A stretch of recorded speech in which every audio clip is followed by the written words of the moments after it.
Praise the lord.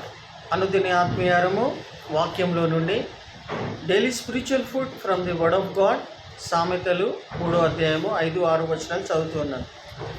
Trust in the lord with all your heart and lean not on your own understanding. నీ స్వబుద్ధిని ఆధారము చేసుకొనక నీ పూర్ణ హృదయముతో యెహోవా యందు నమ్మిక ఉంచుము.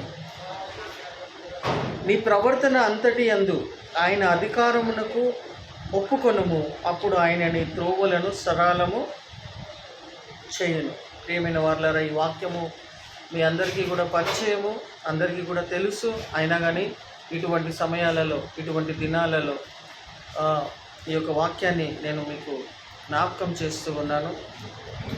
ఇది చదువుతూ ఉండగానే మీకు దాని మీనింగ్ అర్థమవుతుంది.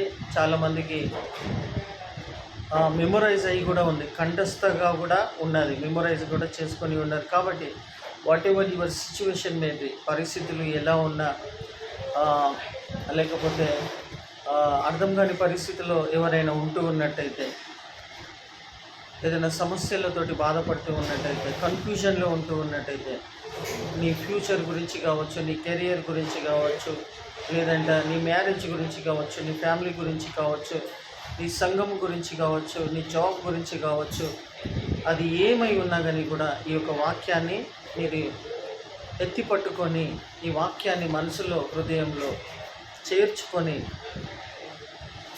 యెహోవా యందు నీకు ఇచ్చినటువంటి స్వబుద్ధిని ఆధారము చేసుకొనక నీ పూర్ణమైన హృదయముతో యెహోవా యందు నమ్మిక ఉంచండి. ఒక వ్యక్తి పూర్ణమైన హృదయముతో దేవుని యందు నమ్మిక ఎప్పుడు ఉంచగలుగుతాడంటే, నాకు తెలిసినంత మట్టుకు ఎక్కువ సమయము ప్రార్థనలో దేవునితో గడిపినటువంటి వ్యక్తియే పూర్ణమైన హృదయముతో దేవుని యందు నమ్మిక ఉంచుతాడు. నా దేవుడు చూసుకుంటాడు, నా దేవుడు ఈ అద్భుత కార్యం చేస్తాడు, నా దేవుడు నాకు సహాయం చేస్తాడు. కింద వచనంలో కూడా రాయబడినట్టుగా మన ప్రవర్తన అంతటిలో, మన నడవడిక అంతటిలో, మన మాట తీరు అంతటిలో ఆయన అధికారమునకు మనం ఒప్పుకుంటే మన మార్గములను సరళము చేస్తానని ఉన్నది. కాబట్టి ప్రియమైన వాళ్ళరా, what ever your situation may be, what ever your problem may be, surrender your life, that situation into the mighty hands of Jesus Christ of Nazareth, with all of your heart, with all of your soul, and with all of your strength, and with all of your mind.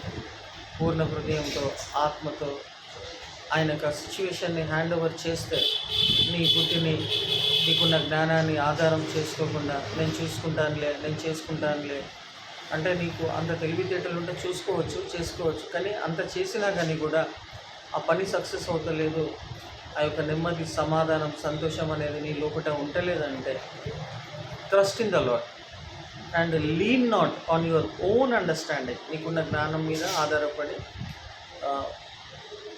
ఉండకు అని వాక్యం ద్వారా నేను జ్ఞాపకం చేస్తున్నాను. So trust in the lord.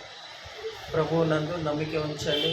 నా దేవుడు చూసుకుంటాడు, నా దేవుడు సహాయం చేస్తాడని పూర్ణ హృదయంతో నమ్మిన ఎడల ఆయన నీ మార్గంలో సరళం చేస్తాడు.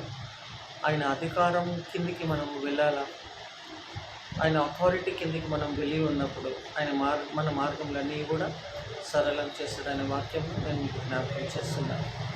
ఈ మాటలను నమ్మి నడుచుకున్నటువంటి వాళ్ళందరూ కూడా సరళమైనటువంటి మార్గంలో దేవుడు నడిపిస్తాడు. మరియు నువ్వు నమ్ముకున్నటువంటి నమ్మకాన్ని ఆయన వృధా చేయడు, తప్పకుండా దీవించి ఆశీర్వదిస్తాడు. ఈ మాటలను దేవుడు దీవించి ఆశీర్వదించి వర్ధిల్ల చేయండి. ఆమేన్. God bless you.